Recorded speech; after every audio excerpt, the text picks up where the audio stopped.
untuk keberkatan, kecergasan hidup esok.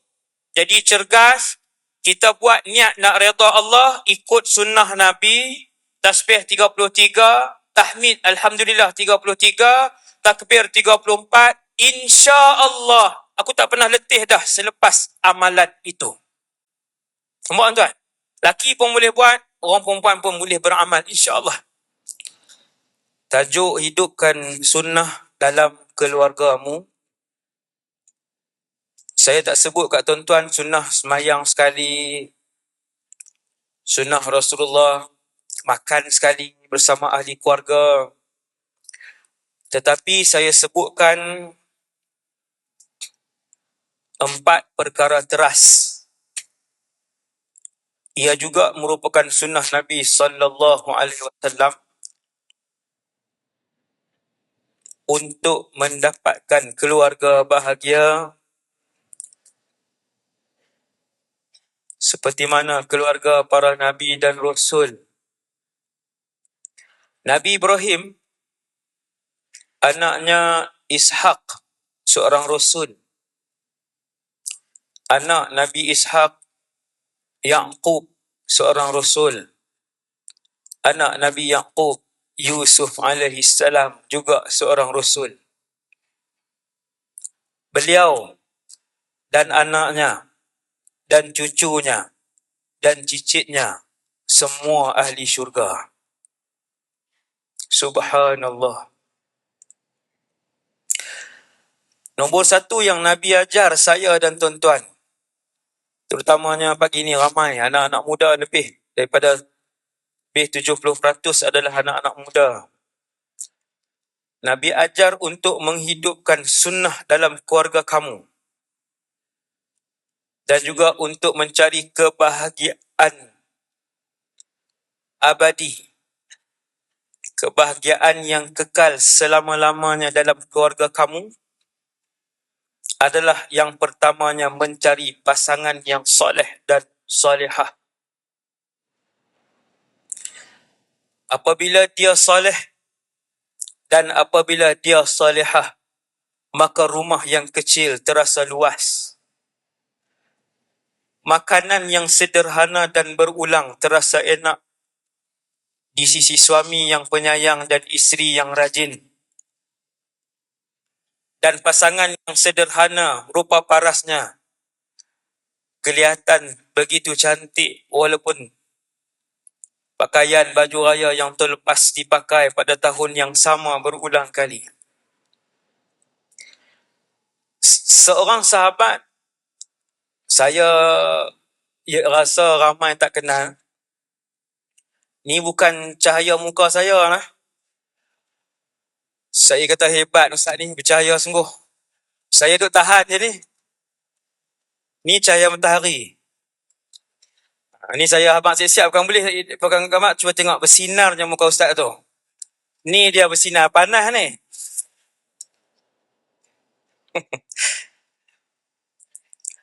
Panas pagi tak apa.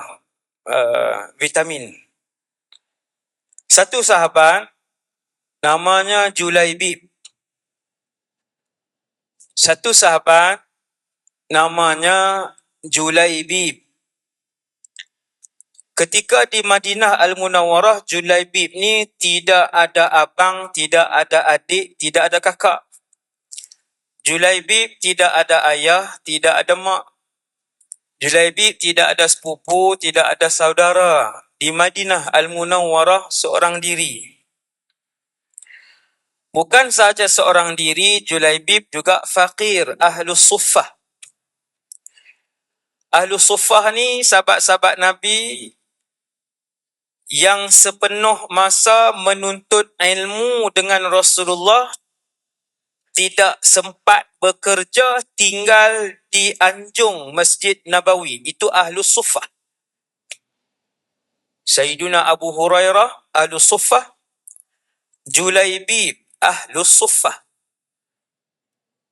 Sudahlah tidak ada saudara mara, tidak ada rumah, tidak ada pekerjaan, bukan kerana malas.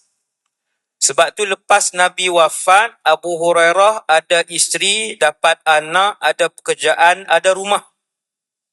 Ahlu Suffah bukan malas, tetapi mereka melazimi Nabi SAW lutut, berlaga lutut, belajar. Sudahlah tidak punya pekerjaan, tidak punya rumah, tak punya saudara mara, huduh pula Julaibib. Damimal khilqah. Damimal khilqah ini huduh. Muka yang huduh, tetapi sangat rapat dengan Rasulullah sallallahu alaihi wasallam. Julaibib ada di dalam hati Nabi sallallahu alaihi wasallam. Ini hebat sahabat. Radhiyallahu anhum. Satu hari Rasulullah tanya, "Ya Julaibib, ala tatazawwaj?" Wahai Julaibib, kahwinlah. Dah sampai dah masa. Maka Julaibib pun kata, "Ya Rasulullah, rumah tak ada, pekerjaan tak ada, sekarang sedang melazimi Rasulullah. Adik-beradik pun tak ada. Faman yuzawwijuni?" Ayah mana yang nak bagi anak dara dia kat saya, ya Rasulullah? Tajiduni kasidan, kata Julaibib. Kamu, ya Rasulullah, kamu akan mendapati saya ni tak laku. Orang akan tolak saya. Nabi kata, walakinnaka. Ayat ini ditulis dengan dakwat emas. Penghargaan, pengiktirafan daripada Rasulullah SAW yang tidak pernah bercakap daripada hawa nafsunya. Nabi kata kat Julaibib, walakinnaka indallahi lasta bikasidin. Akan tetapi wahai Julaibib, kamu di sisi Allah Subhanahu wa taala seorang yang sangat mahal. Nabi sebut kat dia, Allah terima kamu Julaibib. Allah redha kamu Julaibib. Allah suka dengan kamu Julaibib. Bahagia Julaibib. Lepas pada peristiwa itu, Rasulullah pun cari tengok rumah mana yang ada calon untuk Julaibib. Jumpa satu calon. Nabi hantar wakil pergi meminang calon di rumah tersebut. Wakil Rasulullah ni jumpa dengan ayah wanita tadi. Jumpa dengan ayah tadi, bagi tahu Rasulullah nak kahwinkan anak perempuan kamu dengan Julaibib. Ayah pun kata, Julaibib, saya balik tanya orang perempuan dulu. Ni saya terjemah. Ni saya terjemah kisah yang ada di dalam hadis itu. Si ayah kata, tak, saya balik tanya mak dia dulu. Bahasa kita lah, bahasa orang Kedah. Tak maaf lah, ni Negeri Sembilan lah. Tak reti lah nak cakap Negeri Sembilan. Saya balik tanya mak dia dulu. Begitulah. Maka dia pun balik. Rasulullah meminang. Mak dia kata, Alhamdulillah. Ayah dia kata, bukan untuk Rasulullah. Untuk orang lain. Siapa? Julaibib. Mak dia kata, kalau Julaibib, sebelum Julaibib ada beberapa orang dah minang, tentu kita tak akan terima kalau Julaibib. Abang bagi tahulah kat Rasulullah, kami tak terima kalau pinangan itu untuk Julaibib. Tiada rupa, tiada harta, tiada saudara mara seorang diri di Madinah Al-Munawwarah, tetapi punya iman dan ilmu yang baik, yang kuat, yang tinggi. Mak dia kata orang lain kot. Ayah pun nak keluar daripada rumah, nak pergi bagi tahu ke Rasulullah. Lalu daripada belakang tirai, si anak tadi menjerit, afataruddani Rasulillah, apakah kalian berdua menolak utusan Rasulullah? Saya membenarkan utusan tersebut. Ni anak dara yang memandang akhirat. Anak dara yang ada ilmu agama, yang mendahulukan akhirat, yang mendahulukan cinta Allah dan Rasul. Dia yang tegur ibu dan ayah dia. Ibu-ibu saya pesan, jangan lebih-lebih. Kalau tengok calon tu ada iman, ada ilmu, salih, ada ilmu, terima. Walaupun naik F5. Mana tahu ada Ferrari di rumah. Tu melawak lah. Yang tu saya. Melawak. Tuan-tuan, ibu-ibu, betul saya beritahu. Jangan lebih-lebih. Perbualan ni kita boleh tengok ibu-ibu hak 1400 yang lepas sampai hak pagi ni saya rasa. Ada tu, yang campur tangan tu. Si anak tadi dia yang tegur. Dari belakang tirai. Kenapa begitu berani kalian menolak utusan Rasulullah sallallahu alaihi wasallam? Saya terima pelawaan tersebut. Saya tu anak dara tu. Lalu si ayah dengan ibu tak kata apa. Jumpa dengan wakil. Berjumpa dengan Rasulullah. Setuju. Nabi yang kahwinkan mereka. Fazawwajahuma Rasulullah sallallahu alaihi wasallam. Julaibib, aku nikahkan kamu berwakil wali sebagainya. Rasulullah menikahkan pasangan ini. Julaibib dan isterinya yang saya tak jumpa nama isteri beliau. Sahabiyah lah maksudnya. Sahabiyah yang mulia. Lalu dikahwinkan oleh Rasulullah. Dan Nabi mendoakan Allahumma subba alaihimal khaira. Sabban. Wala taj'al aishahuma kaddan kadda. Ya Allah, limpah curahkan kebaikan dalam keluarga ini. Ya Allah, jangan susahkan kehidupan mereka. Doa Nabi. Selepas beberapa hari berlaku perang. Bukan selepas beberapa bulan. Selepas beberapa hari berlaku perang. Nabi himpun para sahabat. Antara tentera yang menyertai perang itu Julaibib. Tangan masih merah dengan inai. Yang tu kiasan. Maksudnya nak beritahu baru beberapa hari.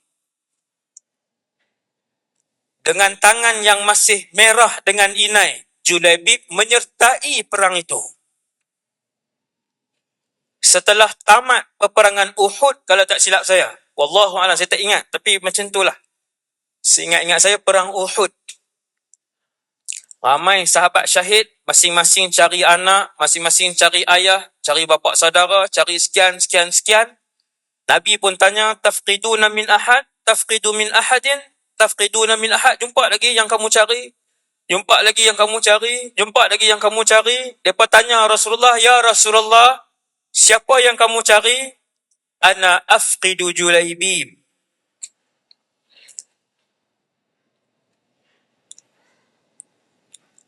Aku sedang mencari jenazah Julaibib.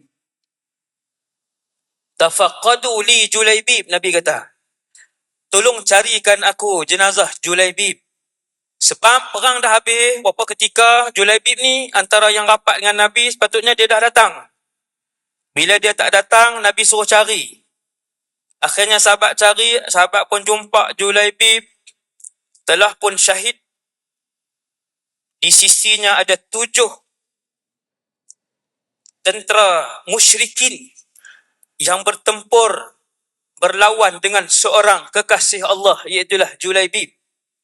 Ketujuh-tujuh dibunuh dan disebabkan luka parah Julaibib, dia juga mati syahid.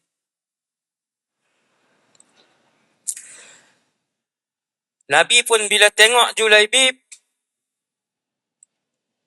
berlinangan air mata Rasulullah sallallahu alaihi wasallam. Nabi kata qatalahum faqataluhu. Nabi kata Julaibib telah membunuh 7 sekali. Dan kemudian mereka membunuh beliau disebabkan luka yang parah, darah yang keluar banyak daripada Julaibib. Nabi rengkol jasad Julaibib. Nabi pegang dan kendong jenazah syahid Julaibib. Kemudian Nabi arahkan untuk sahabat buat liang. Kata para sahabat yang menghadiri pengkebumian tersebut, sepanjang kami mengorek liang Julaibib, jenazah Julaibib di atas ribaan Rasulullah sallallahu alaihi wasallam, Nabi sambil menyebut, anta minni wa ana minka. Memandang kepada jenazah Julaibib, Nabi kata, kamu dari aku dari kamu.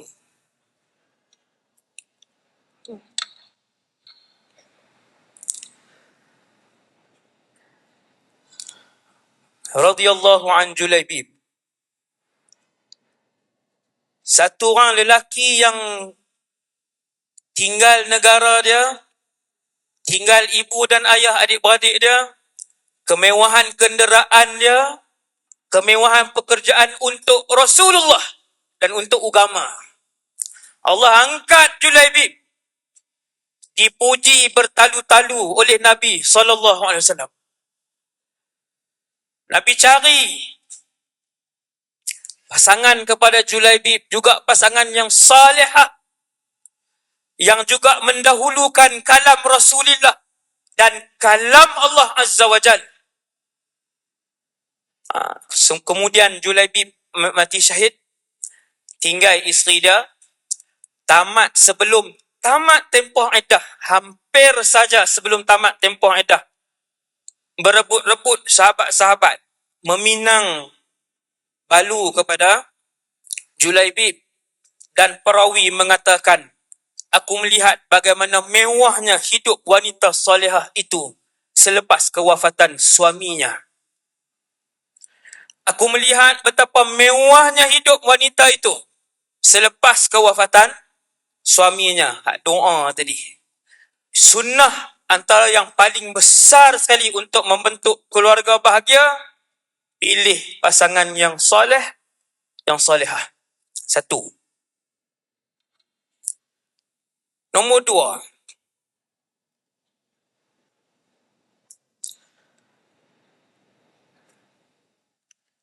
Yang kedua,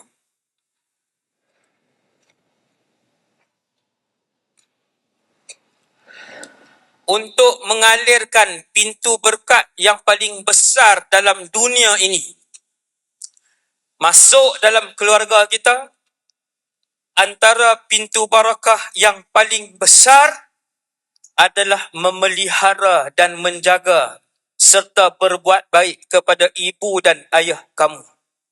Ini sunnah keluarga bahagia kalau nak tahu. Siapa berasa hidup dia sempit, siapa berasa sekarang ni gaji tak cukup, siapa yang hari ni berasa anak dia 4 tak dengar cakap dia, ambil mak ayah duduk dalam rumah. Kalau mak ayah masih sihat, tak mau pindah rumah kita, selalu ziarah ibu dan ayah kita. Buat baik dan ihsan dengan ibu dan ayah kita. Jangan menyakitkan perasaan yang Allah sebut, fala taqul lahuma uffin. Perkataan jangan kamu sebut dengan ibu dan ayah kamu, terutamanya ketika mana mereka telah pun dewasa. Ini rahsia sunnah keluarga bahagia yang paling besar. Siapa ada mak ayah sakit, berebut dengan adik-beradik untuk ibu atau ayah yang sakit itu duduk di rumah dia. Kalau adik-beradik lain kata tak sempat nak jaga, tak sempat nak tengok mak yang dah pakai pampers, ayah yang dah nyanyok, bagi saya yang jaga. Ini pintu syurga dan kunci syurga yang paling berat yang ada di atas muka bumi Allah. Ibu dan ayah kalian. Berasa sempit rezeki, berasa serabut dengan keluarga, ambil mak ayah duduk dengan kita. Satu orang lelaki dukung ibunya tawaf. Satu orang sahabat dukung ibunya tawaf. Bukan suap nasi. Kita seumur hidup belum pernah menyuap makanan kepada ibu atau ayah. Kita seumur hidup belum pernah bahkan basuh pinggan makan ibu atau ayah kita. Hak duk menyerit anak soleh tu. Satu orang sahabat kendong ibunya tawaf. Bukan letak ubat ibu sakit. Kendong ibunya tawaf. Bukan bagi duit kat travel 10,000 untuk mak ayah pergi umrah. Bukan. Itu baik. Sahabat ini kendong ibunya tawaf. Dilihat oleh Rasulullah sallallahu alaihi wasallam. Lalu sahabat ni tanya ke Nabi, bukan untuk belagak. Dia kata, "Ya Rasulullah, hal addaitu haqqaha?" Apakah aku telah menunaikan sepenuhnya tanggungjawab kepada ibuku? Nabi kata, "La bizafratin wahidah." Tidak walaupun sesaat. Tidak walaupun sesaat.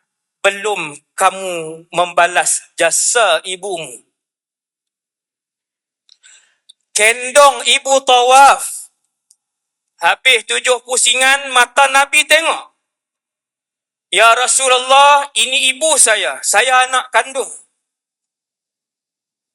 Habis baik dah tuan-tuan. Habis baik dah sahabat tu. Apakah saya menunaikan tanggungjawab anak kepada ibu? Nabi kata, sesaat pun belum. Kamu bayar kesakitan dia melahirkan kamu. Amai hari ni pasing. Buat jadual. Saya tak sempat. Alung tak sempat. Angah tak sempat. Acik tak sempat. Mak, bagilah siapa-siapa jaga.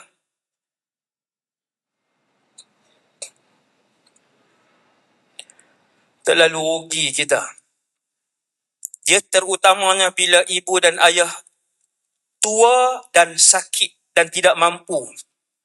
Waktu tu berganda-ganda kemewahan dan kebahagiaan masuk dalam rumah kita sampai tak tertahan-tahan kemewahan itu. Sampai tak tertahan-tahan kemewahan itu. Dengan syarat kamu ikhlas menjaga ibu dan ayah kamu yang sakit dan tua itu. Betul. Baru grad, ibu sakit. Baru grad, ayah sakit. Jaga mak dengan ayah. Biar setahun, biar 2 tahun, biar 4 tahun, biar 10 tahun. Saya bersumpah dengan nama Allah, Allah akan membahagiakan kamu satu hari nanti. Itu syarat yang kedua. Jaga mak, jaga ayah. InsyaAllah, keluarga aman, bahagia. Ketiga, nak hidupkan sunnah dalam keluarga. Yang ketiga, suami bertanggungjawab mencari nafkah kepada ahli keluarga dan memberi perlindungan kepada keluarga. Suami bertanggungjawab mencari nafkah kepada keluarga dan memberi perlindungan kepada keluarga. Kasih sayang. Cari nafkah, bagi perlindungan, kasih sayang. Suami. Buat 3 ni, bahagia keluarga itu, Allah redha dengan keluarga tersebut. Rasulullah bekerja. Rasulullah sallallahu alaihi wasallam bekerja. Isteri 11, anak 7. Dan Rasulullah punya pekerjaan. Nabi mahir selok-belok perniagaan, Nabi mahir selok-belok sekian dulu, Nabi berniaga dan sebagainya. Bila balik rumah, sahabat tanya, "Ya Ummal Mukminin, wahai isteri Rasulullah, apa yang Nabi buat bila duduk di rumah?" Isteri-isteri Nabi jawab, "Kana fi mihnati ahlihi sallallahu alaihi wasallam." Di luar Nabi Hakim, di luar Nabi Ketua Turus Angkatan Tentera, di luar Nabi Presiden sebuah negara, di luar Nabi Imam Masjid. Bila masuk dalam rumah, sahabat tak tahu Nabi buat apa. Nabi ni buat apa kalau masuk dalam rumah? Isteri Nabi jawab, isteri pertama jawab, isteri kedua jawab, isteri ketiga jawab, isteri keempat jawab. Orang perempuan ni dia payah simpan rahsia ni, dia akan habaq yang dalam hati dia. Minta maaf lah, bukan rahsia secara umum, maksudnya yang perangai suami ni lah. Tentang terapi cucuk ngak, macam mana suami sebenarnya macam mana? Tanya 10 orang ngak, orang perempuan. Daripada 10, berapa yang puji suami? Kalau jumpa satu orang perempuan, dia puji suami dia dalam hati dia, daripada hati dia, dia puji, maksudnya baik sungguhlah suami itu.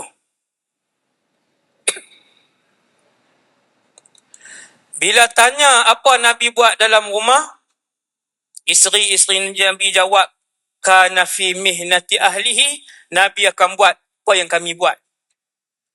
Kalau kami lipat bajulah Rasulullah. Kalau kami sapu sampahlah Rasulullah. Dan kata Sayyidatuna Aisyah, aku melihat Rasulullah menjahit pakaian terkoyaknya.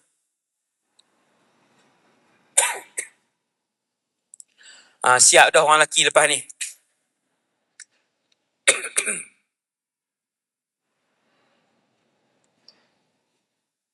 Kadang-kadang Nabi menyapu sampah.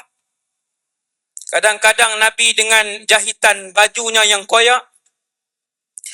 Dan ada kalanya ketika pembantu mengangkut air untuk dimasak dan diminum, kata para isteri Rasulullah, aku melihat Rasulullah membantunya untuk angkut air bersih makan dan minum tadi.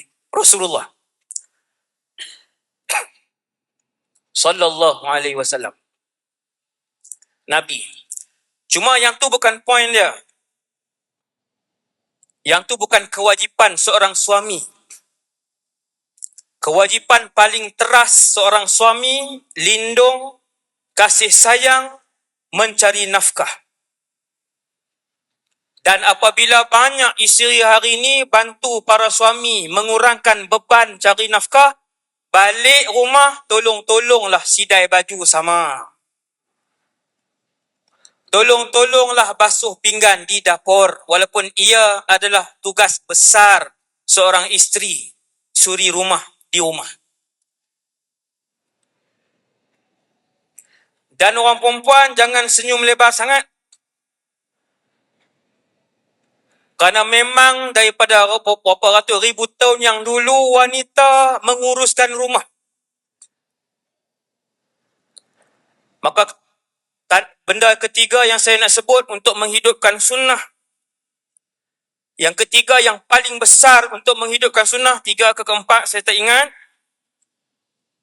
adalah isteri yang taat kepada suami dan menguruskan keperluan menyiapkan rumah, keperluan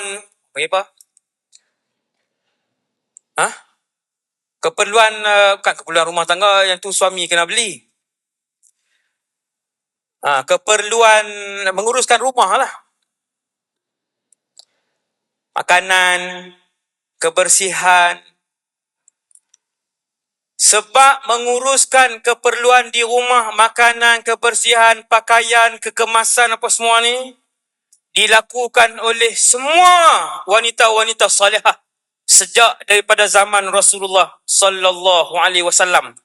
Termasuklah, ini poin yang keempat ketiga ni. Termasuklah seorang daripada ketua wanita syurga, namanya Fatimah bintu Muhammad alaihassalam. Ketua wanita syurga empat. Keempat-empatnya suri rumah sepenuh masa. Yang pertamanya Maryam bintu Imran. Yang keduanya Khadijah bintu Khuwailid. Yang ketiganya Fatimah bintu Muhammadin. Yang keempatnya Asyah, bukan Aisyah. Asyah bintu Muzahim. Semua suri rumah. Kecuali Asyah. Sebab dia duduk di dalam istana. Dia isteri Fir'aun, tetapi dia ketua wanita syurga.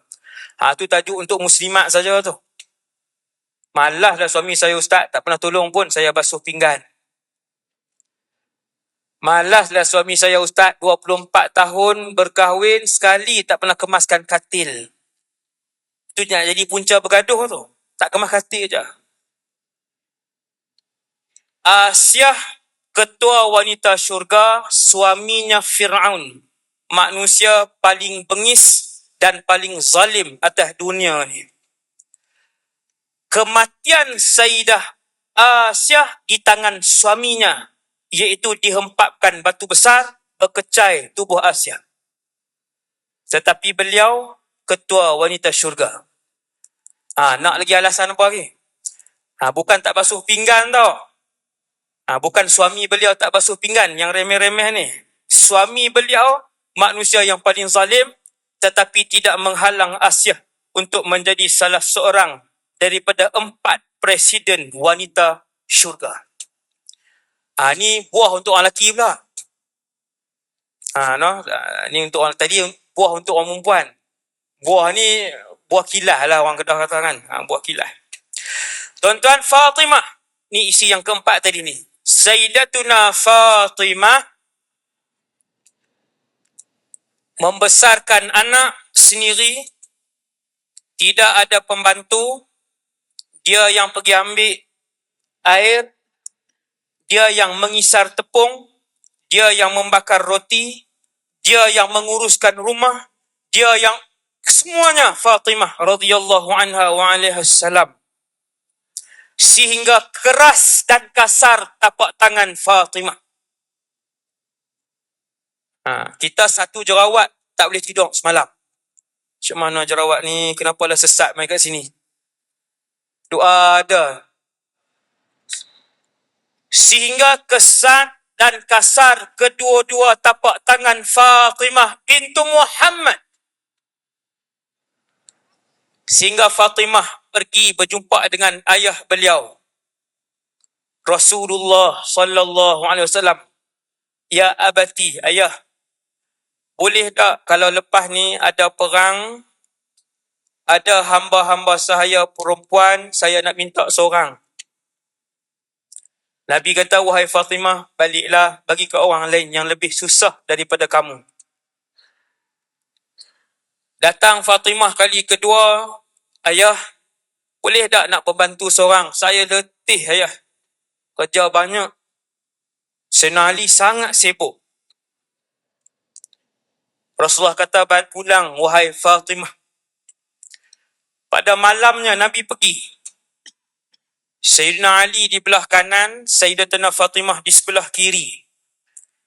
Nabi kata, wahai Ali, wahai Fatimah, ada satu amalan yang kalau kamu buat, lebih besar manfaatnya daripada seorang pembantu. Dengar tuan-tuan. Wahai Ali, wahai Fatimah, ada satu amalan yang kalau kamu buat, lebih besar manfaatnya daripada seorang pembantu. Sebelum tidur, kamu bertasbih 33, kamu bertahmid 33, dan kamu bertakbir 34. Dia tak tutup dengan la ilaha illallah wahdahu la syarikalah. Sebelum tidur, kamu bertasbih 33. Ni riwayat yang sahih. Ada satu lagi riwayat sahih juga, dia lain sikit. Kamu bertahmid 33, kamu bertakbir 34. Cukup 100. Amalan itu kamu buat sebelum tidur. Hadza, Nabi kata, fahadza khairul laka min khadimin. Lebih besar dan hebat daripada seorang khadam, pembantu. Kata Sayyidatuna Fatimah, aku tak pernah tinggal amalan itu sehingga akhir hayat. Waktu orang tanya, Sayyidatuna Fatimah jawab, sampai hari ini aku belum pernah tinggal satu malam pun amalan itu. Fama wajadtu ta'aban ba'da dhalik. Dengar ni tuan-tuan. Dan aku tak pernah merasakan letih lagi selepas mengamalkan dengan amalan itu. Tak rasa letih dah. Ini rahsia dia yang besar. Untuk keberkatan, kecergasan hidup esok, jadi cergas, kita buat niat nak redha Allah, ikut sunnah Nabi, tasbih 33, tahmid alhamdulillah 33, takbir 34, insya-Allah antara fadilat yang dirasai oleh Sayyidatuna Fatimah, fama wajadtu ta'aban ba'da dhalik, aku tak pernah letih dah selepas amalan itu. Semua tuan, laki pun boleh buat, orang perempuan pun boleh beramal insya-Allah. Dan ketika berlaku perang pada zaman Sayyiduna Ali, berlaku perang getir pada zaman Sayyidina Ali, orang tanya soalan kepada Sayyidina Ali, wahai Amirul Mukminin, semalam getir, semalam adakah Tuan mengamalkan zikir yang Nabi ajar? Kata Sayyidina Ali, ya, walaupun pada malam peperangan aku mengamalkan zikir itu. Malam perang tuan-tuan, malam perang ni serabut, sibuk, nak susun posisi, nak susun orang dan sebagainya.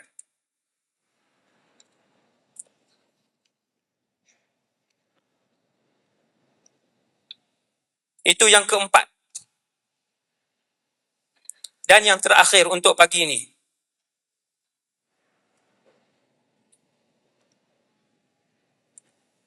Teras utama untuk menghidupkan sunnah dalam keluarga adalah anak yang taat, yang mendoakan.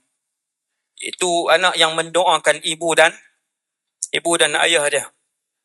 Sebab tu bila Allah SWT sebut dalam ayat wa qadha rabbuka alla ta'budu illa iyyahu wa bil walidaini ihsana, ayat yang mewajibkan seorang anak berbuat ihsan, baik kepada ibu dan ayah dia. Last sekali Allah Ta'ala ajak wa qul rabbirhamhuma kama rabbayani saghira. Dan sebutlah kepada Allah satu doa yang kita semua hafal. Saya yakin dalam masjid ni kesemuanya hafal doa ni. Saya yakin. Rabbighfirli dhunubi wali walidayya warhamhuma kama rabbayani saghira. Wahai Allah, ampunkanlah dosaku dan dosa kedua ibu dan ayahku. Kasihanilah mereka berdua seperti mana mereka berdua mengasihani dan membesarkan aku ketika kecil. Kata para ulama, sebanyak mana kamu berdoa kepada ibu dan ayah kamu dengan doa itu, itulah rahsianya kedudukan kamu di sisi Allah, sama ada kamu anak yang soleh ataupun bukan anak yang soleh. Tuan-tuan dalam masjid ni, tuan-tuan nak tahu Allah panggil tuan-tuan anak soleh ataupun tidak, tuan-tuan tak boleh berlakon dengan orang bayar duit 1,000 sehari untuk ulang doa tu. Takkan boleh berlakon. Sebab orang yang dalam akaun dia ada ratusan juta, dia sendiri tak boleh nak sebut doa tu. Bukan sebab kekayaan. Doa itu akan diulang-ulang. Diulang-ulang dan diulang-ulang. Berkali-kali, berbelas kali, berpuluh kali. apabila seseorang itu sememangnya dia berkhidmat dan melakukan ihsan, ketaatan, kebaikan kepada ibu dan ayahnya secara ikhlas dan diiktiraf oleh Allah Subhanahu wa taala. Doa tu akan datang. Dia datang, dia akan lalu di hati dia, dia akan sebut, Rabbighfir li dhunubi wa liwalidayya warhamhuma kama rabbayani saghira. Itu ukuran, antara ukuran anak soleh. Saya rasa sekadar dulu untuk ceramah pada pagi ini. Pada 10 hari bulan 2 2023, saya berceramah di Masjid Al-Azim Melaka. Saya sebutkan tentang perarakan Taipusam. Di dalamnya ada sekumpulan orang-orang Melayu Islam yang menyertai perarakan tersebut. Lalu saya menyatakan bahawa ajaran agama Islam tidak membenarkan orang Islam untuk menyertai perayaan yang berbentuk agama tersebut. Maka saya menegur sekumpulan umat Islam yang menyertai perarakan tersebut. Tetapi saya terlepas pandang bahawa saya sebut dalam tu ada perkataan sembah syaitan dan ia adalah kesilapan daripada mulut saya.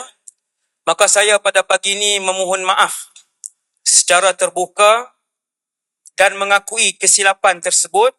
Saya mohon maaf kepada semua penganut agama Hindu dan masyarakat India di Malaysia khususnya dengan seikhlas hati atas kekhilafan yang berlaku. Sesungguhnya saya tak berniat untuk menghina agama lain dan saya tak berniat untuk menyinggung perasaan penganut agama lain. Saya mohon maaf atas kekhilafan tersebut dan salah faham yang tercetus ekoran daripada ceramah saya pada 10 hari bulan 2 tersebut. Jadi saya rasa semoga dalam majlis ceramah dan juga majlis ilmu yang barakah ini, Allah Subhanahu wa taala memadamkan api fitnah tersebut. Amin. Dan Allah Subhanahu wa taala mengekalkan kita semua dalam kehidupan yang tenang, aman, damai, dan mana-mana yang ada upload potongan tu minta delete. Ada potongan seminit tu dalam Facebook dan TikTok.